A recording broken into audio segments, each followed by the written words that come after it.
کہ انسان سے غلطی کوتاہی اگر ہو جائے تو اس پہ اکڑ نہ جائے، بلکہ اس سے رجوع کر لے، اس سے رجوع کر لے، اور ہمیشہ سچ کا ساتھ دامن جو ہے وہ تھامے رکھے، جھوٹ کی طرف نہ آئے، بھلے انسان کا جتنا بھی نقصان ہوتا ہو ہمیشہ سچ کے ساتھ رہنا چاہیے۔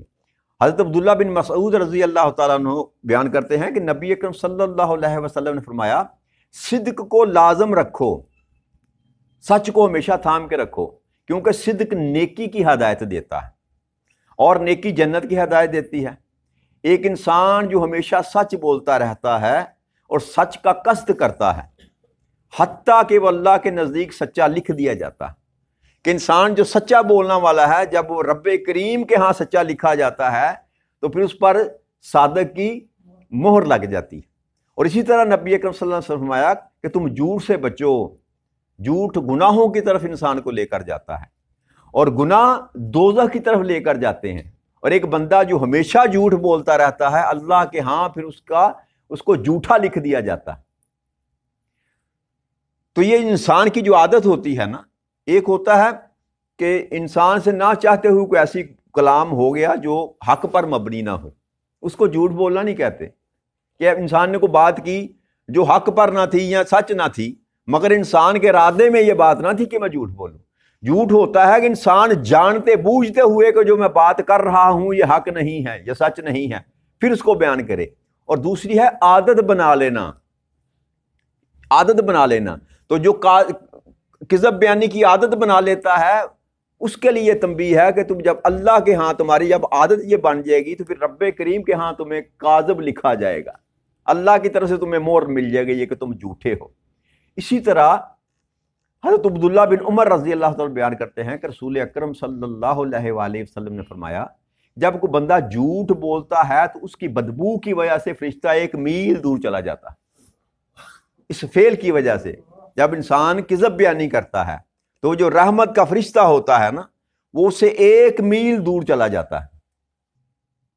امام غزالی اس کے حوالے سے لکھتے ہیں کہ کسی مسلمان کی جان یا اس کی امانت کو بچانا جھوٹ بولنے پر موقوف ہے۔ نبی اکرم صلی اللہ علیہ وسلم کی بارگاہ اقدس میں ایک شخص حاضر ہوا، اس نے آ کر کہا کہ اللہ کے رسول، کہ میں شراب بھی پیتا ہوں، زنا بھی کرتا ہوں، چوری کرنے کی مجھ کو عادت ہے، اور میں جھوٹ بھی بہت بولتا ہوں، تو میں آپ پر ایمان لانا چاہتا ہوں، مگر یہ اعمال میں چھوڑ نہیں سکتا، ہاں ان میں سے ایک عمل میں چھوڑ سکتا ہوں۔ تو تاجدار کائنات صلی اللہ علیہ وسلم فرمایا کہ ایسا کرو، اچھا تم جھوٹ بولنا چھوڑ دو، کذب بیانی کرنا چھوڑ دو۔ تو اس شخص نے وعدہ کر لیا، تاجدار کائنات صلی اللہ علیہ وسلم کے ہاتھ دستے مقدسہ پر بیعت بھی کر لی اور یہ وعدہ کر لیا کہ میں جھوٹ نہیں بولوں۔ اب وہ فرماتے ہیں کہ جب میں شراب پینے کے لیے میں نے جب شراب پینے کی کوشش کی تو میرے ذہن میں یہ خیال آیا کہ اگر نبی اکرم صلی اللہ علیہ وسلم کو پتہ چل گیا کہ میں نے شراب پی ہے اور مجھ سے اس کے متعلق پوچھیں گے تو میں پھر جھوٹ تو نہیں بولوں گا، میں تو سچ بولوں گا، تو اگر میں نے سچ بولا تو مجھ پر حد لگ جائے گی، تو کہتے ہیں میں شراب سے رک گیا۔ پھر اسی طرح زنا کی جب کوشش کی تو اس وقت بھی میرے ذہن میں یہ خیال آیا کہ اگر یہ بات تاجدار کائنات صلی اللہ علیہ وسلم کی بارگاہ اقدس میں پہنچ گئی تو پھر مجھے تو وہاں پر سچ بولنا پڑے گا کہ میں نے وعدہ کیا، تو پھر میری گرفت ہوگی، میرا مواخذہ ہوگا، مجھ پر حد جاری ہوگی۔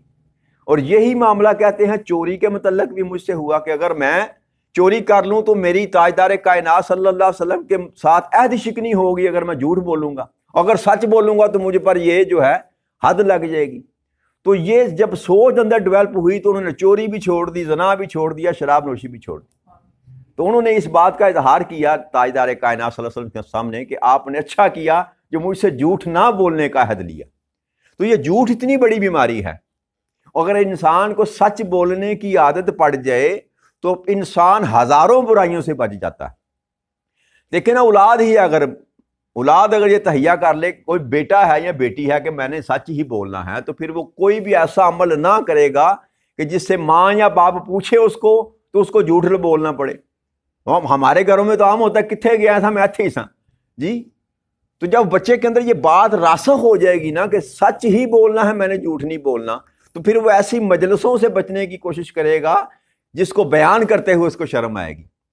وہ یہ پھر بتاتے ہوئے جب اس کو پتا ہوگا کہ میرا باپ مجھ سے پوچھ رہا ہے کہاں گئے تھے، تو پھر وہ سچ اگر اس کی عادت ہوگی اور اس کو پتہ ہوگا کہ سچ بولنا جو ہے اس کا معنی کیا ہے اور جھوٹ کی مجھ کو سزا کیا ملنی ہے، تو پھر وہ سچ بولنے کی جب عادت بن جائے گی تو پھر وہ مجلسوں سے بھی بچ جائے گا جن کی وجہ سے وہ گھر آ کے جھوٹ بولتا ہے کہ میں فلاں جگہ پر تھا، حالانکہ وہ فلاں جگہ پر موجود نہیں ہوتا۔ تو یہ سچ میں اتنی طاقت ہے، اس لیے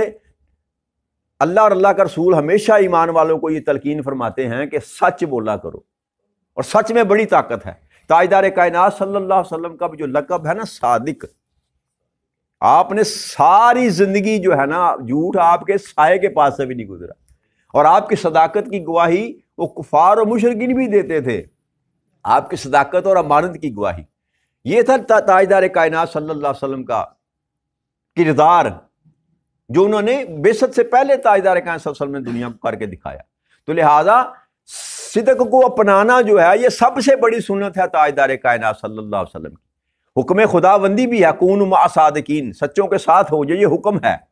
اور اگر نبی اکرم صلی اللہ علیہ وسلم کی سنتوں کے دیکھا جائے تو سب سے بڑی جو سنت ہے وہ تاجدار کائنات صلی اللہ علیہ وسلم کا سچ بولنا ہے۔ لہذا اس کو ہمیں اپنانا چاہیے کہ کبھی بھی جو ہے اپنی زندگی میں جھوٹ کو شامل نہ کرے، چاہے جا کہ آپ کو اپنی جان کا خطرہ نہ ہو، کسی ظالم کے شکنجے میں آپ آ جائیں تو آپ جھوٹ جو ہے وہ بول سکتے ہیں، مگر یہ ہے کہ عادت بنا لے مال بیچتے ہوئے جھوٹ بولنا، قسمیں اٹھا اٹھا کے مال بیچنا۔ جی ہمارے تو معاشرے میں ہر عادت بن چکی ہوئی ہے نا، کسی سے بھی بات کریں نا، کوئی بھی دکاندار ہے الا ماشاءاللہ وہ بات ہی یہاں سے شروع کرتا ہے، اللہ کی قسم اتنے میں تو مجھے گھر پڑتا ہے۔ وہ سمجھتا ہی نہیں اس بات کو کہ میں ایک تو خدا کی جھوٹی قسم اٹھا رہا ہوں اور دوسرا میں جھوٹ بول رہا ہوں۔ کیا ضرورت ہے یار، اگر تمہیں بارے میں نہیں آتا تو نہ بیچو، اگر بارے میں آتا تو بیچو، اس میں قسمیں اٹھانے کی اور جھوٹ کو شامل کرنے کی کوئی ضرورت نہیں ہے۔ لہٰذا اگر صدق کو اپنا لیا جائے تو ہزاروں ہماری معاشرتی برائیاں ایسی ہیں جو خود بخود اس معاشرے سے دور ہو جائیں۔ سچ بولنے کی عادت اپنائیں، اور اس کا اجر جو ہے وہ پھر تاجدار کائنات صلی اللہ علیہ وآلہ وسلم کی طرف سے اور اللہ کی طرف سے آپ کو عطا کیا جائے گا کہ آپ سچے ہوں گے تو اللہ کے ہاں آپ کو صادق لکھ دیا جائے گا۔ یہ ٹائٹل رب کی طرف سے آپ کو ملے گا، اور یہ ٹائٹل وہ ہے جو تاجدار کائنات صلی اللہ علیہ وسلم کو عطا کیا گیا۔ وہ ان کا مقام و مرتبہ تو اپنی جگہ پہ، وہ تو سب سے بڑے صادق ہیں، وہ تو سب سے بڑے صادق ہیں، مگر ان کا فیض آپ کو بھی میسر آ سکتا ہے اگر آپ اس سچ بولنے کی عادت ڈال دیں۔ تو لہٰذا یہ جو قرآن کریم میں جو مضمون بیان کیا جاتا ہے، یہ جو تلقین کی جاتی ہے، یا جو اللہ کریم جو بیان کر رہا ہے، یہ محض جو ہے حظ لینے کے لیے یا مزہ لینے کے لیے نہیں ہے، یہ انسان کی تربیت کے لیے ہے، انسان کی تلقین کے لیے ہے، انسان کی تربیت کے لیے ہے۔ جب اللہ کہہ رہا ہے کہ سچوں کے ساتھ ہو جاؤ تو وہ یہ چاہتا ہے کہ ایمان والو تم سچے بن جاؤ، اور پھر یہ فرمایا کہ اللہ سے ڈرتے رہو، اللہ سے ڈرتے رہو کہ رب کریم تم سے ناراض نہ ہو جائے۔ تو یہ کہنے کا مقصد یہ تھا کہ جب میرا محبوب تمہیں کسی بھی امر کا حکم دے تو اس امر کو بجا لایا کرو، وہاں پر گزر نہ پیش کیا کرو۔ تو لہٰذا آج جب جس دور میں ہم بیٹھے ہیں، اگر تاجدار کائنات صلی اللہ علیہ وسلم ظاہری طور پر ہمارے پاس موجود نہیں ہیں، مگر آپ کے احکامات تو موجود ہیں، اللہ کے احکامات تو موجود ہیں، تو آج بھی حکم یہی ہے کہ اللہ سے ڈرتے رہا کرو۔ جس بات سے اللہ اور اللہ کا رسول تمہیں روک رہا ہے اس سے رک جانا، اس کو تقویٰ کہتے ہیں، اس کو پرہیزگاری کہتے ہیں۔ تو لہٰذا یہ دونوں حکم جو ہیں یہ قیامت تک کے لیے ہیں، یہ فقط ان صحابہ سے خطاب نہیں کیا جا رہا تھا، یہ ساری امت محمدیہ کے لیے خطاب ہے کہ ایمان والو اللہ سے ڈرتے بھی رہا کرو اور ہمیشہ سچوں کا ساتھ دیا کرو۔ تو لہٰذا ان چیزوں پر انسان کو غور کرنا چاہیے کہ رب کریم ہماری بھلائی کے لیے، ہماری فلاح کے لیے سارے معاملات کو یہ گفتگو جو کرتا ہے، جو مضمون جو سناتا ہے، یہ جو پچھلی قوموں کی قصے اور کہانیاں قرآن کریم میں بیان کی گئیں، یہ فقط مزہ لینے کے لیے نہیں ہے، اور یہ صحابہ کرام کا جو طریقہ کار بیان کیا جا رہا ہے، ان کے مسائل کو بیان کیا جا رہا ہے، ان کی لغزشیں اللہ کریم جو ہے وہ ہائی لائٹ کر کے بتا رہا ہے کہ یہ میرے صحابہ، میرے نبی کے صحابہ نے کیا تھا، پھر انہوں نے اس طرح کیا، پھر انہوں نے توبہ کی، میں نے ان کی قبول کر لی، پھر ان کو مقام و مرتبے عطا فرمائے۔ تو یہ سارا مضمون بیان کرنے کا مقصد میرے بھائیوں صرف یہ ہے کہ یہ ہماری تربیت کے لیے ہے کہ ہم سارے خطا کا پتلا ہیں۔ تاجدار کائنات صلی اللہ علیہ وسلم فرمایا کہ جو آدم ہے نا وہ خطا کار ہے، مگر فرق صرف اتنا ہے کہ جو پلٹ جاتا ہے وہ ایمان والا ہے، اپنی خطا سے، اپنی غلطی سے، اپنے گناہ سے جو پلٹ جاتا ہے وہ ایمان والا ہے۔ تو لہٰذا جو بھی بیان کیا جاتا ہے اس میں جو حاصل ہوتا ہے نا وہ چیز وہ تربیت ہے جس کو رب کریم بیان فرما رہا ہے۔ لہٰذا ہمیں کوشش کرنی چاہیے کہ جو بھی بات اللہ اور اللہ کے رسول کی طرف سے ہمیں حکمن ملتی ہے، تاجدار کائنات صلی اللہ علیہ وسلم کی سنت سے ملتی ہے، اس کو اڈاپٹ کرنے کی کوشش کریں، اس کو اپنے وجود پر وارد کرنے کی کوشش کریں۔ اور اگر میں ذاتی حیثیت میں فقط اپنے وجود پر ہی دین اسلام کو نافذ کر لوں نا تو مجھے یہ نعرے لگانے کی ضرورت نہیں پڑے گی کہ اسلامی نظام نافذ کرو۔ ہم نعرے لگاتے ہیں نا اسلامی نظام نافذ کرو، ہم میں سے ہر ایک جو ہے وہ اسلامی نفاذ چاہتا ہے، اسلامی نظام کا نفاذ چاہتا ہے۔ کون نہیں چاہتا؟ سارے ہی چاہتے ہیں، مگر یہاں سے اوپر پر ہم چاہتے ہیں، کیونکہ جب اپنے وجود پر آپ اسلام کو نافذ نہیں کرتے تو آپ چاہتے ہیں کہ ڈنڈے کے زور پر آپ پر اسلام نافذ کیا جائے۔ ایسی بات نہیں ہے۔ تاجدار کائنات صلی اللہ علیہ وآلہ وسلم نے تربیت کے ذریعے مسلمان بنائے تھے، ڈنڈے کے زور پر نہیں۔ ڈنڈے کے زور پر نہ اسلام کبھی پھیلا نہ کبھی پھیلے گا۔ اسلام تربیت سکھاتا ہے، اللہ کے ساتھ تعلق کو جوڑنے کا اسلوب بتاتا ہے۔ تو جب بندہ اللہ اور اللہ کے رسول کے ساتھ جڑ جاتا ہے نا تو پھر اس کی تطہیر خود بخود ہو جاتی ہے، برائیاں نکلتی چلی جاتی ہیں، اچھائیاں داخل ہوتی چلی جاتی ہیں۔ تو اس طرح تطہیر کے عمل سے گزار کا جو ہے ایمان والوں کو اس مقام پر پہنچایا جاتا ہے، تب جا کر وہ محمدی معاشرہ تشکیل پاتا ہے۔ یہ نہیں ہے کہ تلوار کے زور سے آپ چاہیں گے کہ اسلام نافذ کر دیا جائے۔ تلوار کے زور پر نہ پہلے اسلام نافذ ہوا نہ قیامت تک یہ معمول ہوگا۔ وہ جنگ کرنا دشمنوں کے ساتھ، کافروں کے ساتھ، وہ علیحدہ معاملہ ہے۔ اسلامی معاشرے کے قیام کے لیے ہر فرد کا اپنی ذات پر اسلام کو لاگو کرنا یہ ضروری ہے۔ تو جب میں کوشش کروں گا کہ میں اپنے آپ کو مسلمان بنا لوں صحیح معنی میں، آپ کوشش کریں گے تو آہستہ آہستہ یہ سارے کا سارا جو معاشرہ ہے یہ اسلامی معاشرہ بن جائے گا۔ اس کے علاوہ دوسرا اور کوئی طریقہ نہیں ہے، سرجری تو ہو نہیں سکتی جی۔ باقی وہ رب کا نظام ہے، اگر وہ چاہے گا تو اوپر والوں کو نیچے کر دے گا، نیچے والے کو اوپر کر دے گا۔ یہ انقلاب ہوتا ہے اور یہ رب کے امر کے بغیر ممکن نہیں ہوتا۔ تو لہٰذا ہم نے اپنی طرح کوشش کرنی چاہیے کہ اللہ اور اللہ کے رسول کے احکامات کو اپنے وجود پر وارد کرنے کی کوشش کریں۔ وما علینا الا البلاغ المبین۔ السلام علیکم ورحمۃ اللہ۔